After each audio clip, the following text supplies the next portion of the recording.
Bonjour Marc. Bonjour. Alors écoute, je suis contente que tu sois avec nous pour parler de la peur, un sujet malheureusement sensible pour le moment.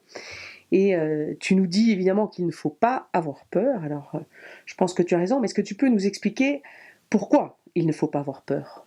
D'abord, la peur est sensible en ce moment parce que c'est une période un peu angoissante. Mais toutes les périodes, quelque part, ont eu leurs angoisses. Je dis souvent aux gens qui me disent « Ah, c'est affreux, c'est la guerre, etc., c'est épouvantable ». Je leur dis « Attendez, sous la Seconde Guerre mondiale, franchement, il y a eu des moments bien pires que ceux que nous sommes en train de vivre. » Donc, bon. Et il faut voir aussi qu'il y a nos petites angoisses quotidiennes, nos petites dépressions qui vont et qui viennent, etc., etc., nos petits questionnements comme ça dans lesquels on se prend les pieds en quelque sorte et qui font que on a toujours peur.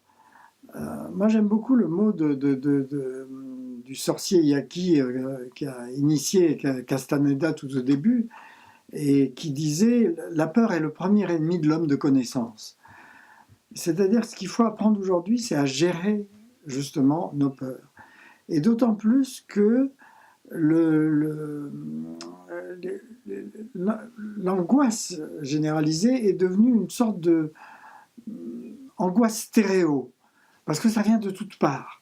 Parce que les images que nous voyons en boucle, etc., d'événements dramatiques, etc., alimentent sans arrêt cette peur, ou les nouvelles que nous entendons, ou que nous lisons, etc. Et ça, c'est une chose qui est terrible parce que ça nous lamine. Et le fait qu'on soit laminé est très très mauvais. Alors donc, il faut absolument gérer nos peurs et trouver les moyens de le faire.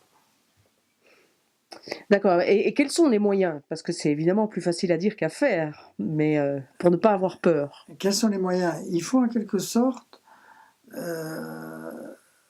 bon, qu'on ait des moments d'angoisse, ce sont des moments d'angoisse. Mais qu'on reste sur l'angoisse est une chose terrible. Moi, je dis que la première arme contre la peur, c'est la respiration consciente. Dès qu'on revient à la conscience de la respiration, par exemple, tu as un moment d'angoisse, si tu t'étudies, tu remarqueras que ce moment d'angoisse coupe ta respiration, en quelque sorte, que tu perds tout contact avec ta respiration. C'est comme quand tu as un moment où tu es perdu noyé dans tes pensées. Là aussi, tu ne vas plus penser du tout à ta respiration. Et de toute façon, la plupart du temps, tu n'y penses pas du tout, tu as une respiration de survie. Dès que tu reviens à la respiration consciente, à ce moment-là, ta peur peut se calmer. Et quand je dis respiration consciente, c'est expiration profonde. C'est-à-dire qu'il faut expirer dans ce que les Japonais appellent le hara, le kikai tanden, le centre de l'énergie, sous le nombril, des grandes expirations profondes pour retrouver en quelque sorte l'équilibre en soi. Déjà, ça, c'est la première technique. Et si on emploie celle-là, on s'aperçoit que tout de suite, on sort de ce moment d'angoisse qu'on est en train de vivre et qu'on gère ça. Une autre façon psychique, mais les deux sont concomitants, il faut employer les deux, c'est de changer le curseur, c'est-à-dire de ne pas rester avec le curseur dans le sombre et de dire, attends, il n'y a pas que le sombre, il y a en moi des trésors de clarté, de sagesse, de ci, de là, etc., dans l'humanité entière aussi. Il n'y a pas que du négatif, il y a du positif.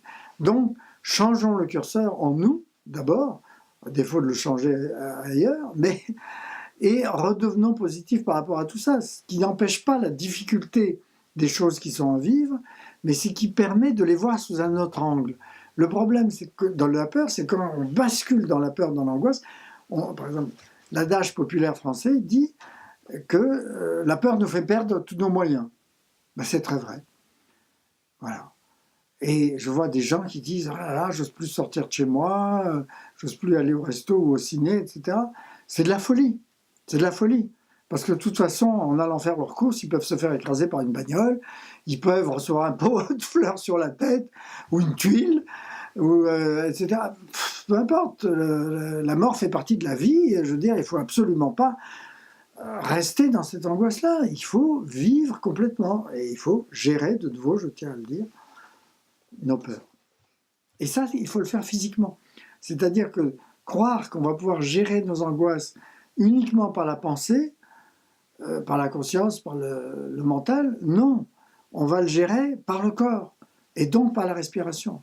Et à partir du moment où on fait de la respiration, on entre dans le corps physique et aussi par des exercices physiques. Il faut s'aérer, il faut marcher, il faut faire du sport, faire du yoga, du tai chi, du qigong, ce qu'on veut, hein, je veux dire, peu importe.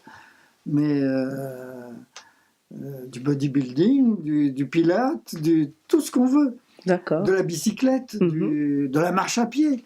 Mais il faut s'aérer. D'accord. Au sens propre comme au sens figuré. Il y a une phrase de Frédéric Lenoir qui dit « Tout le chemin, c'est de passer de la peur à l'amour ». C'est une phrase qui me fait comprendre que le contraire de l'amour, c'est pas la haine, mais c'est bien la peur. Je ne crois pas qu'il le dit comme ça. Parce que le contraire de l'amour, c'est bien la haine et la détestation et voilà. Côté positif amour, côté haine destructif, tandis que l'amour est positif et constructif. Je crois que ce qu'il veut dire, c'est que on parlait d'outils tout à l'heure, c'est un fabuleux outil que d'avoir de la bienveillance envers autrui.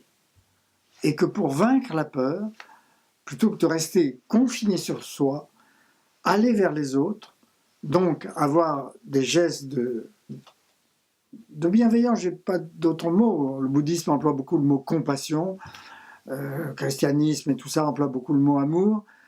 J'aime beaucoup le mot bienveillance, parce que cette attitude bienveillante envers autrui nous aide à sortir de nous-mêmes et fait du bien aux autres. Tu peux remarquer que si tu entres dans un endroit, une boutique, peu importe, et tu fais la gueule, les gens vont te regarder de travers. Tu as déjà un sourire, les gens vont te sourire, etc. Donc, je veux dire, la bienveillance est une arme fabuleuse aussi contre la peur. Et je crois que c'est ça que veut dire Frédéric Lenoir, c'est que le principe d'amour en nous, au sens large, il ne s'agit pas uniquement de l'amour amoureux, au sens large, et ça va très loin, parce que Thich Nhat Hanh, le maître Thich Nhat Hanh, dit par exemple une phrase très belle, il dit « Il faut que vous tombiez amoureux de votre respiration ». C'est magnifique comme formule, tu vois. Et puis, il faut tomber amoureux des gens en général. Il faut... il y avait Saint-Augustin qui avait une phrase magnifique qui disait « Mais on admire des belles plantes, des beaux paysages, des belles montagnes, des belles cascades, des beaux ruisseaux, etc. » Bon. Et puis, on passe les uns à côté des autres sans s'admirer. Eh bien, il faut admirer l'humanité. Voilà. Et rester confiné dans la peur ne peut que créer du problème, parce qu'on va projeter sans arrêt. Moi-même, j'ai parfois des réactions de peur bizarroïde, et je me dis, mais non, attends, considère les choses avec bienveillance. Déjà, ça aide, en tout cas, à vivre mieux. Alors, comme autre moyen de mieux apprivoiser nos peurs, tu recommandes bien évidemment la lecture. Tu viens de sortir un petit recueil de sagesse qui s'appelle « Sagesse du bouddhisme », qui sont donc des paroles du Bouddha, des paroles du Tibet et des paroles de Zen. Mais que des paroles de vie qui ont été émises par des gens qui ont beaucoup médité sur la sagesse nous aident à vraiment avancer. Et c'est pour ça que je lui ai donné cette forme d'un petit peu de livre de chevet, parce qu'on peut en lire une, comme ça, en s'éveillant ou en s'endormant, et plutôt que de justement s'endormir ou s'éveiller avec des images négatives dans la tête, eh bien on s'éveille ou on s'endort avec des images positives et intéressantes, qui ont une profondeur et qui vont loin et qui nous permettent d'appliquer ce très beau, bel adage tibétain qui dit « Vous qui avez eu la chance de prendre forme humaine, ne perdez pas votre temps. » Voilà. Alors ne nous engluons pas dans nos peurs et prenons tous les moyens et tous les outils qu'il faut pour nous en sortir.